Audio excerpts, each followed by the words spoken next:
You are a leader.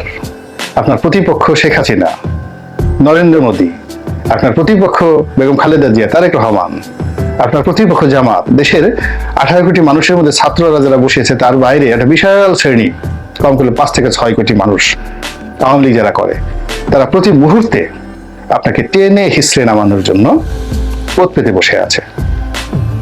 কোনো কারণে যদি ডক্টর ইউনূস ফেল করেন, পরাজিত হন, ব্যর্থ হন, আল্লাহ না করুক, প্রথমে নাউজুবিল্লাহ বলে নিচ্ছি, যদি এমন পরিস্থিতি হয় তাকেও শেখ হাসিনার মতো চলে যেতে হয়, পালিয়ে যেতে হয়, কিংবা এমন যদি হয় তিনি হঠাৎ করে আমেরিকা চলে গেলেন আর এলেন না, কিংবা ইতিপূর্বে তিনি যখন রাজনৈতিক দল করেছিলেন, এটাতে রেকর্ড রয়েছে, তার সঙ্গে অনেকে যোগদান করেছিলেন এবং তার উপর নির্ভর করেছিলেন, কিন্তু শেষ মুহূর্তে এসে তিনি একেবারে 180 ডিগ্রি অ্যাঙ্গেলে গিয়ে বললেন আমি রাজনীতি বুঝি না, রাজনীতি করব না, এটা ভুল হয়েছে, এবং তিনি একেবারে এয়ারপোর্টে এসে সেই কানে ধরে যাত্রীর কাছে মাপ চাইলেন।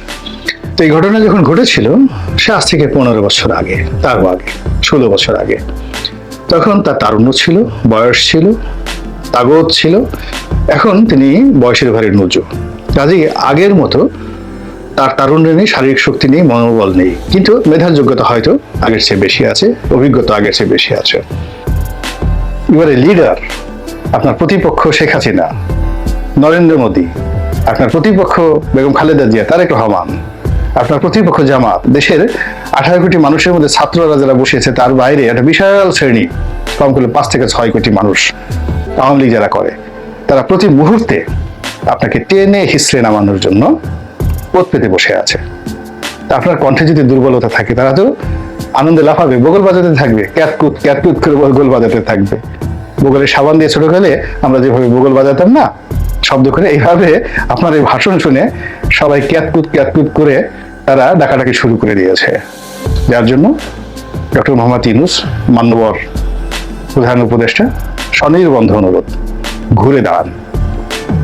আর এই সমস্ত এই যে পাঞ্জাবি পরা, তারপরে ওই যে সমস্ত এগুলো ঠিক না। আপনি একজন রাষ্ট্রপ্রধান, সরকার প্রধান, এখন চুপ সাহেব রাষ্ট্রপ্রধান হলেও দুটো জিনিস আপনার মধ্যে, আপনি মার্সিডিজ গাড়িতে চড়ে ঘুরে বেড়াচ্ছেন, সবচেয়ে দামি একটা বুলেট প্রুফ গাড়ি, মার্সিডিজ এস ক্লাসের সবচেয়ে আপার গ্রেডের গাড়ি শেখ হাসিনা যেটা পরতেন, এর সাথে আপনার ওই পাঞ্জাবি, পুরনো পাজামা, এইগুলোকে মানে এগুলো আসলে মানায় না, দেখতে খারাপ দেখায়। You are representing the nation. এগুলো আপনি অন্য জায়গাতে সেগুলো হয়, আমি আপনাকে জিজ্ঞাসা করি। এখন প্রতিটি মানুষেরই স্থানকাল পাত্র ভেদে আর ওইভাবে তার পোশাক আশাক, খাবার দাবার, আপনি থাকছেন যমুনাতে, চলছেন আপনি মার্সিডিজ বেঞ্চে, খাবার দাবার খাচ্ছেন রাজকীয় খাবার দাবার, আর আপনি পোশাক পরছেন গ্রামীণ চেক।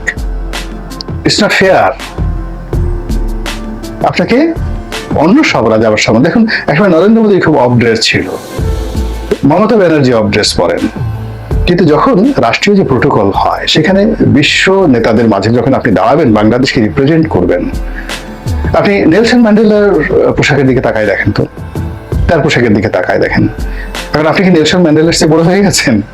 তার পোশাকের দিকে তাকায় দেখেন কি স্মার্ট তিনি ছিলেন। একটা জাতীয় পোশাক পরতেন, নিজস্ব একটা ড্রেস ছিল ইয়াসির আরাফাতের, আপনি একবার তাকায় দেখেন তো সেই পোশাকগুলো। কিংবা আপনি চে গুয়েভারের পোশাক দেখেন, বা চে গুয়েভারের বন্ধু যিনি ফিদেল ক্যাস্ট্রো, তার পোশাক দেখেন, সালভেদর আলেন্দের পোশাক দেখেন, কত বড় বিপ্লবী নাসের, গামাল আব্দেল নাসের, তার পোশাক দেখেন। সেইভাবে আপনি সুন্দর করে নিজেকে প্রস্তুত করেন। অ্যাজ লং অ্যাজ আপনার ফুড যদি ভালো না হয়, আপনার মনে স্পৃহা জাগবে না, পোশাক যদি ভালো না হয়, এবং আপনি যদি পরিবেশ যে চেয়ারে বসেন, চেয়ারের সাথে যদি আপনার মন মানসিকতা ভাবে রাজস্বিকতা না আসে, রাজার চেয়ারে প্রজা বসে না, আপনি রাজার চেয়ারে বসে আছেন, রাজার চেয়ারে রাজার মতোই বসতে হয়। রাজা কখনো মানে ভয় পায় না, তাকে রাজদণ্ড হাতে নিয়ে রাজার মতোই সবকিছু চলতে হয়। তো এই যে লক্ষণগুলো বললাম, আপনি শুনবেন কি শুনবেন না আপনার ব্যাপার, কিন্তু যেহেতু আপনার সঙ্গে আমাদের অনেকের নিয়তি জড়িয়ে গেছে, কাজে এই কথাগুলো বলা ছাড়া আমাদের আর কোনো উপায় নাই।